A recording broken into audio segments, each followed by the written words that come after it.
Hi, I'm Sami, and this is the Career Kickstart Show.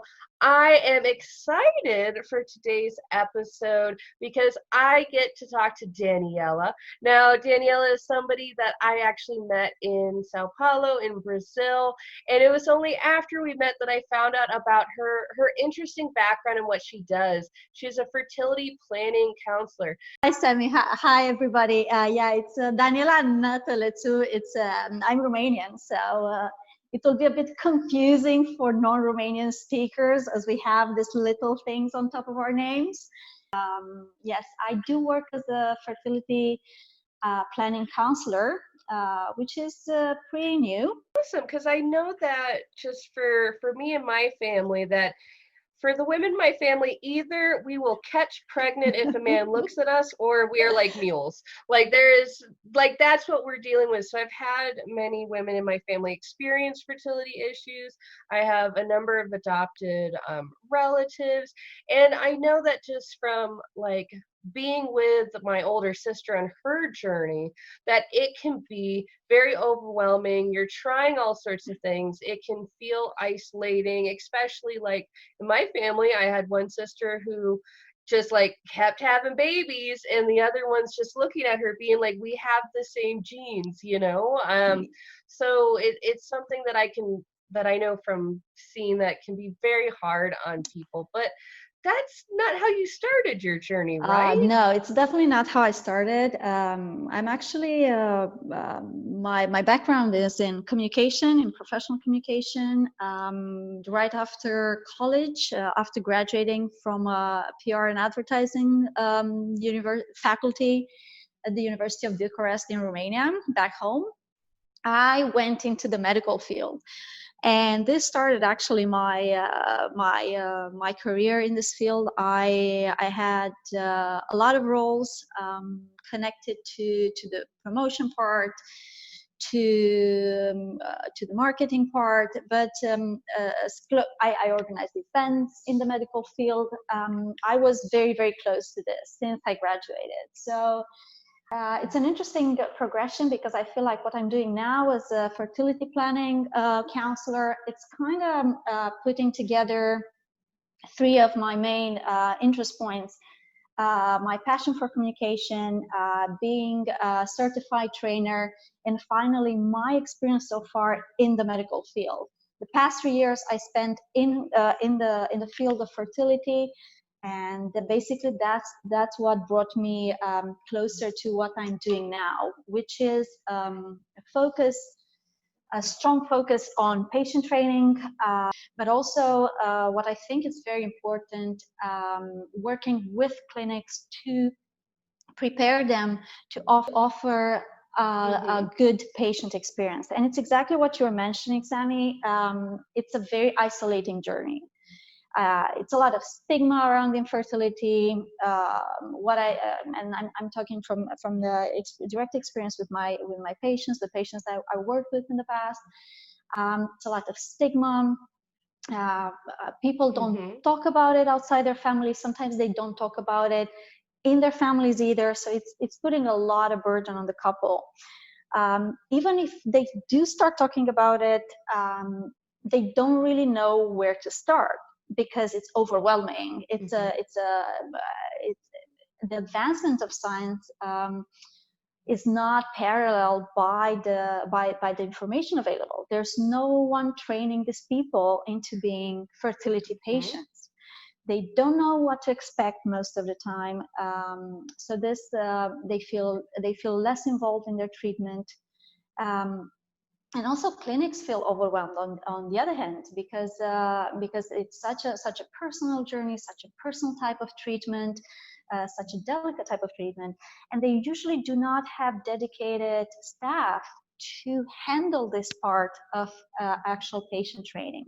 So this is when we're thinking about your training and your background, this is where all your communication skills come into play, because you're essentially just facilitating the communication between these two parties and making sure that they're both feeling respected and comfortable and This informed. is exactly what I'm doing. You made it. You explained it perfectly. I'm not a medical professional, so I will not be giving people advice on the dosage, on the medicine they need to take. But I am there to facilitate this communication between these two very important parts of this process. Because sometimes, and this will sound interesting, but doctor talk and patient talk are not necessarily the same thing. So even in this small part of basically translating the medical jargon to the medical terms, the medical terminology that basically is dropped on the patients when they start this journey. This in itself is part of what I'm doing with the patient training part. I found interesting when we discussed this episode beforehand was that you mentioned that you don't have that biological clock ticking, or if anybody else remembers the 90s, Ally McBeal, when she started seeing the dancing baby. You've never Oh my God, hallucinated no. a dancing baby. Luckily, no, I have not. So it's interesting that and keep in mind when you look at Dana's background, what I think is interesting is that a lot of your schooling has been in communication on also languages. So you're translating in a lot of ways between these two different groups. Well, so I can see how your skills have evolved and why you kind of are able to use this very interesting intersection of disciplines. But what was the emotional thing? Since you don't have the biological clock tick and the dancing babies and everything, what was the thing that kind of spurred you into taking these skills in communication, translation, event coordination, just bringing people together? What made you decide healthcare was how I want to use these skills? Well, my story with healthcare started a long time ago, but 3 years ago, I started working with a fertility clinic. So one of my previous clients, and I got close to this topic. So I started interacting in one-on-one setup with couples having fertility issues, reaching an age where it was harder for them to procreate. And this is first and foremost, it's a personal discussion that you're having, regardless of your role, of your capacity at that client's, at that clinic. This is a one-to-one, person-to-person, heart-to-heart discussion, right? So I could hear them explaining this to me, and I realized maybe the fact that I never felt it myself, it's not something to be worried about, but it gives me the clarity of what I need to help them. And this is how the idea of my webinar about fertility planning for women, for young women started. Because I think we need to speak about fertility before it becomes a problem. Yes, I never felt that biological clock, but I know women that do feel that biological clock, that are forced maybe later in life to make decisions just because they really want that baby, and it's a legitimate want, it's a legitimate need.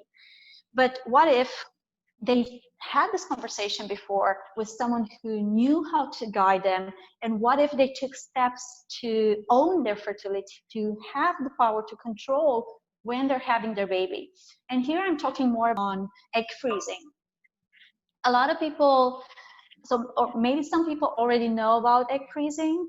What I'm planning to do, and what my goal is to bring this discussion a bit earlier in life. Because if you discuss about egg freezing when it's too late, when your body needs to go through a lot of cycles of treatment to produce the desired results, then you do feel it's still good, it's still your decision to do it, but you kind of feel you lost a lot of time. There's a lot of time missed there.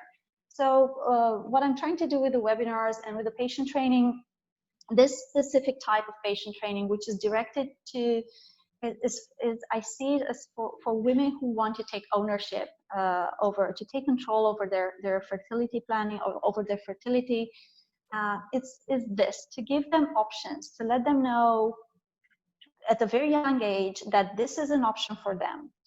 A lot of gynecologists don't speak about it, don't talk about it. I don't know if, for example, your gynecologist ever told you that, okay, this is an option. Did you know about this? It's not about forcing women to, to freeze their eggs, but for them to be informed and to make this decision with being equipped with all the knowledge they need to feel in control. So that would be my personal why behind this fertility counseling. That's good that you brought up just one of the options for people, especially because my audience, a lot of them are professional career women, and they are trying to be strategic about how, they're setting up their life. Because we all know that for a lot of women, they are usually the primary caregivers. There's a lot of women who leave the workforce and then they have some trouble returning to it. So being able to know, okay, I might, be taking like 5 years out of my career, when's the best time to do that? It's important information for them. But I'm curious to know, and we can't go into all of this, but for the women who are listening, who are interested in this topic, what should they know about just patient training? Like what exactly, in just broad strokes, can a woman expect if they are working with a fertility planning counselor? The most important thing is to learn the questions they need to ask their doctor, how to start this process. It's the information you can find online is overwhelming. Mostly is very subjective because people just describe their experiences, and it may be daunting. If someone just types in egg freezing, of course they will have a lot of hits, a lot of results, but starting to read through that may be a daunting endeavor, especially if you don't have a medical background. Okay. So what to expect is clarity regarding the process, what questions to ask your fertility specialist at your first visit, what sort of expectations you can have from this treatment, what are the limitations, what are the possibilities, what are your options. A lot of fertility treatments are usually done outside of the country of residence because there is a lot of variation regarding costs. So how to choose your clinic? There are a lot of factors to take into account when you choose your fertility clinic. There's a lot of also myth busting. There's a lot of things that they're just there. They're social. They're just known to be true. But they're not really based on facts. So we work through those as well.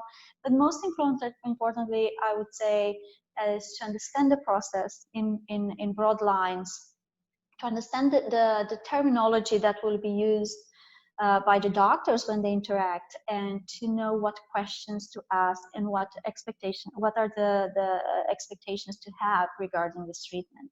Information. And what I find very interesting about your work is that it's a two-way street. You're also working with the clinics. Now, you work with clinics on their patient onboarding.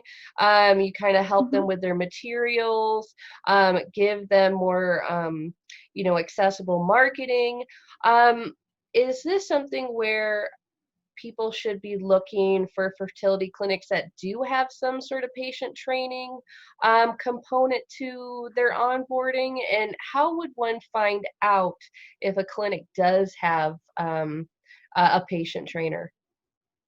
That's an amazing question, and the answer would be yes. Totally give points to a clinic that puts effort into patient training and into proper onboarding. How to find out? A lot of people who are already interested in IVF treatment do what's called clinic shopping, where you send a first inquiry to a series of clinics that meet some of your primary criteria. So include one question like this in your first inquiry. Do you offer any form of patient training? What is your onboarding process? What to expect? How is going to communicate? How the communication is going to be done? What to expect in terms of patient service, customer service? These are legitimate questions to ask the clinic, even at the first query, because it will tell you a lot about how they see this interaction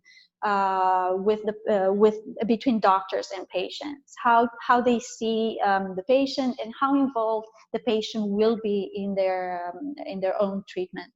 Okay, great stuff to know, because I know that it's always difficult to try to vet any sort of service providers, especially for something like this where people might not necessarily be open about their experiences.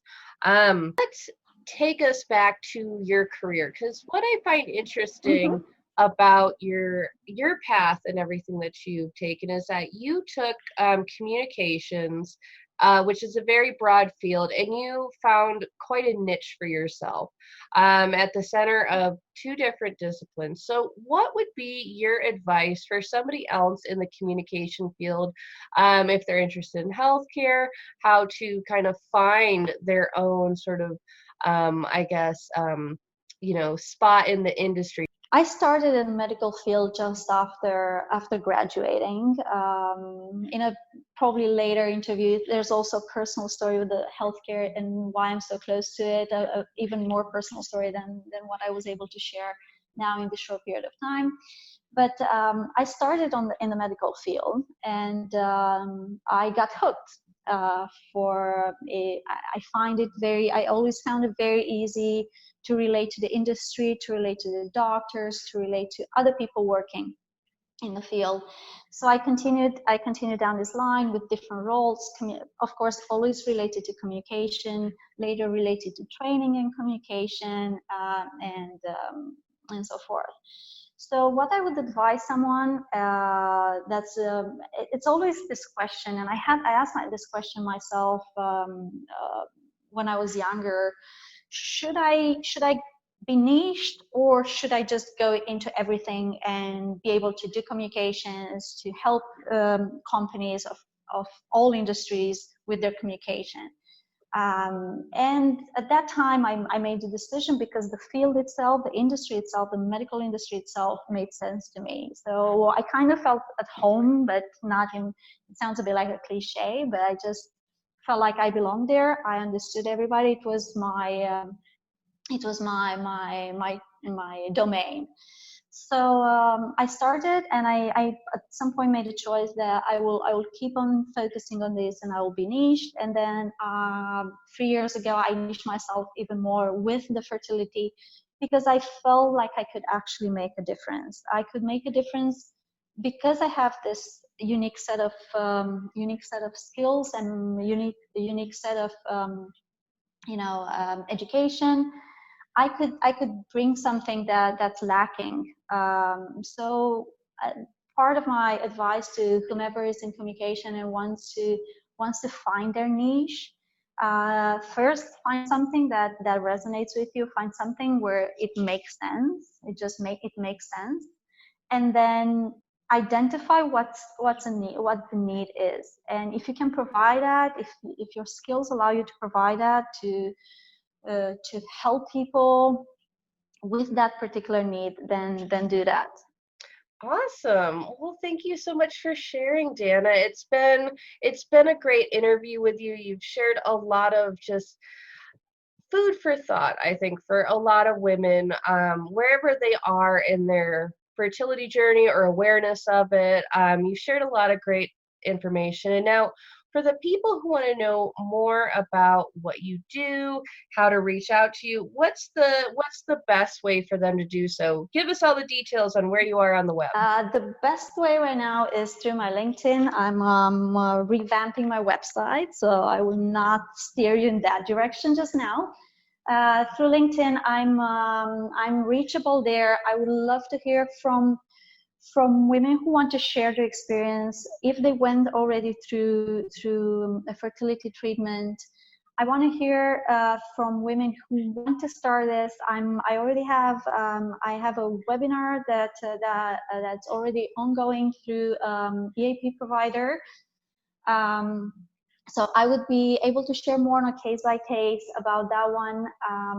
It's focused on both couples and also egg freezing, so fertility planning for young women.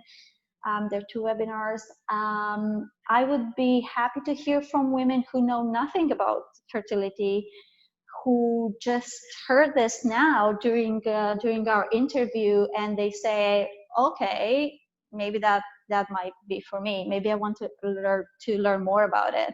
So I would love to hear for both couples and women who have thought about fertility planning or have not, and they're just very new to it. If they need, I'm happy to guide them through the process. I'm also happy to hear their stories, learn from them, and if we can make this better for other people dealing with the same thing, that would be a huge win for everybody. Well, Dana, thank you so much. I'm sure that, all of our listeners appreciate it, and I will put your information in the show notes for sure, so people can always find them there. And as always, the podcast is at careerkickstartacademy.com/podcast. You'll be able to find all the episodes, including Dana's, right there. So, Dana, thanks so much for joining me today. I really do appreciate you taking the time and sharing your expertise. Thank you so much, Sami, for having me, and I'm really happy we managed to do this. Bye to everybody. All right, thanks so much again, and thank you all for listening. As always, I'm Sami Gardner, your career specialist. Bye.